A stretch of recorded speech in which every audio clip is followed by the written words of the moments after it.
ආයුර්වේදයේදී ඉතාමත් වැදගත් ඖෂධීය ශාකයක් වන නික ශාකය ශරීරයේ රෝගවලින් ආරක්ෂා කරන අර්ථය නිසා නිර්ගුන්දියා නමින් හඳුන්වනවා. ආයුර්වේදයේදී භාවිත කරන ඖෂධ අතරින් දුර්ලභ ගණයේ බාහිරින් හා අභ්‍යන්තරයෙන් යන දෙආකාරයෙන්ම මෙම ඔසුව භාවිත කරන්න පුළුවන්.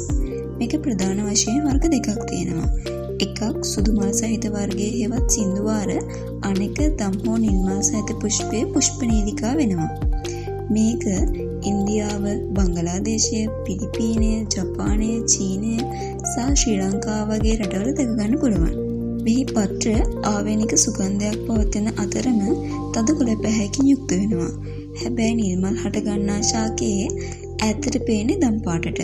කඳ තරමක් අලු පැහැයෙන් යුතු වන අතර මෙහි ඵලය ඉතා කුඩා තරමක් දම් පැහැයට හුරු වෙනවා.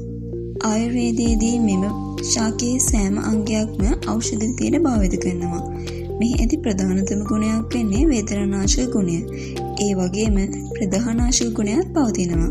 තුවාල සුව කිරීමේ ගුණය, සුළු උණු තත්ත්වයක සිට ලාදුරු වගේ භයානක රෝග තත්ත්ව සඳහා ඖෂධයක් විදියටත්, කාන්තාවන්ට ඇතිවන ආර්තව දෝෂ සමනය කිරීමටත්, නහළු ආශ්‍රිත රෝග සුවපත් කිරීමටත්, මානසික රෝගීන් සලහා දෙන සරස්වත අරිෂ්ටය සෑදීමටත් මෙම නික ශාකය භාවිත කරනවා.